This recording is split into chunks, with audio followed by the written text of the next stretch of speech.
Hey everybody, welcome back to my channel. I want to talk about the Gaming Greats Scout Trooper. I think this looks fantastic. I really do love the blue on the box. It looks really good. I do like these square boxes. I'm not that big of a fan of that little curve. Wish maybe if they would have done the artwork but done it on a square box, it could have been really nice because you could fit them all on the shelf. You would just see all the artwork next to each other and you wouldn't have to worry about a weird shaped box. But anyways, I know I have these 3 Scout Troopers, and these ones I've had for a while, and it's kind of funny because I think they have different levels of dirtiness in a way. And I kind of like it because they sort of fit in with my Endor figures that I have now, and also with my Mandalorian figures. But what I want to do is, I know this is a Gaming Greats from Jedi Fallen Order, and I want to open this up because he's a little bit different and got some different garb on there. So let's open this figure up and see what this one's all about. So I got the figure out of the box and I got him standing here. What I'm going to do is I'm going to move this Scout Trooper kind of closer, and I'm going to set him up next to this guy. Now, he does have his pistol, which came loose in the package, so I'm going to stick it into his holster now and hope that it stays seated. If you look at this figure here, I've never taken that little rubber band off because I've had issues with the guns just falling out. Now these two, this guy that's really dirty and this guy that's not so dirty, they don't really have that on there anymore. And to be completely honest, one of these two is not carrying his original pistol. What had happened was it had fallen out and I don't know where it went. But here's my Imperial Guard. As you can see, his holster is empty. And the reason his holster is empty is because you really don't realize he has a gun under all this garb, right? So I stole his pistol and I gave it to one of my Scout Troopers because having him displayed up there on a speeder bike without his pistol just seems silly.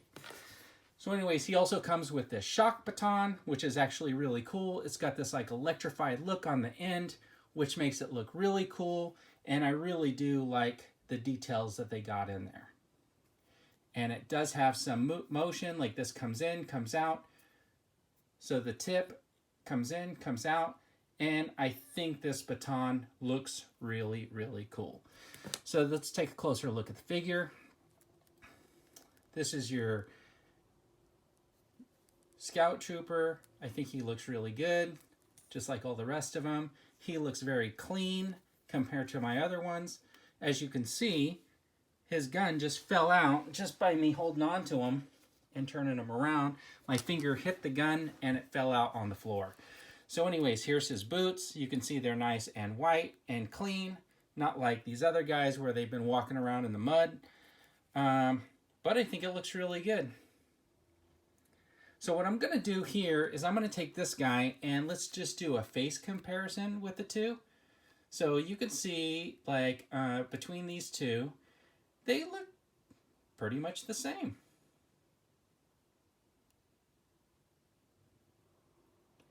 And then you go down a little bit, you can see that right here on this figure, he's got these pouches.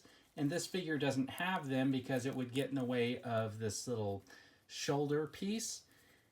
He's also flared out a little bit more. These probably, they're a soft rubber, so I don't think they were actually intended to be that way, because if you look at this guy right here, you can see that his are pretty flat when they laid down. I think this just might be a symptom of him sitting on the speeder bike for a really long time.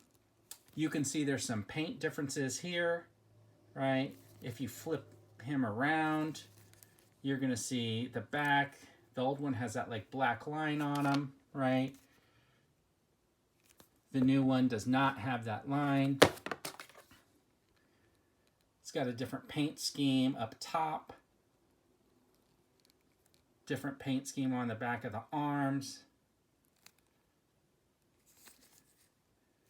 And if I push this up and out of the way a little bit, you'll see that the back of the belt also doesn't have any real paint details that this guy has on the back of his. They still have that same flap, this piece that goes around the rear there, and they have pretty much the same strapping on the legs. They have the same knee pads and pretty much the same boots, just with like some paint details that are different because, of course, this guy is not dirty. They both look up about the same. They both look down about the same, right? If I lift this guy's arm and this arm, that's about the range that I get.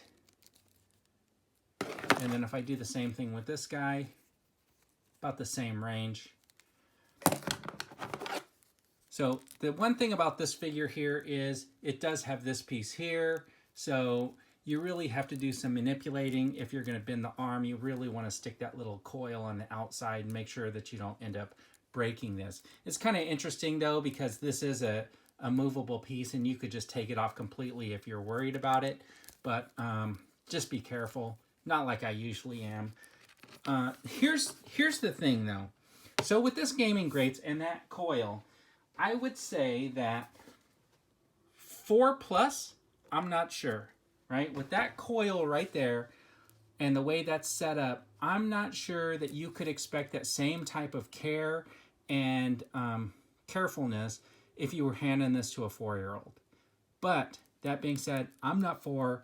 I'm usually pretty rough with them, but I took a little bit more time with that arm than I would like normally, right? Just because I didn't want to break that. And I think if you do it that way, you can avoid breaking that cable or overstressing it. Now this is actually really cool with this little backpack piece. It's really neat the way it's on there. I really like that fact that he doesn't have those big gigantic pouches like he has on this one, and that he just has this little pouch, and it's all sort of built into the design of that shoulder piece. I do wish that this was a pegless technology figure, like they did some upgrade to the Scout figure so that we got even more movement than we would have on the previous figure. But I mean, he's got a good range of motion, and obviously it's the same figure, only without these pouches and with this extra piece.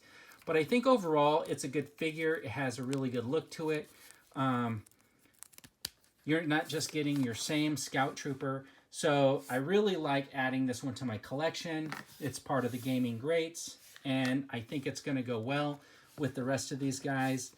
And there you have it. The Gaming Grates Scout Trooper. Ready to join the legion of Scout Troopers that I'm going to pit against both the Mandalorian and those indoor figures. I had one speeder bike for a long time. Recently, I've acquired some new speeder bikes. So I got a couple more, and then just like this, and I got this one. Now, I was able to pick these two up here in an online auction, but neither one of them had stands. But what I did realize is in the Build-A-Figure for the Demogoblin Marvel Legends, he has this glider. The glider has this stand. People are selling this online for about $10.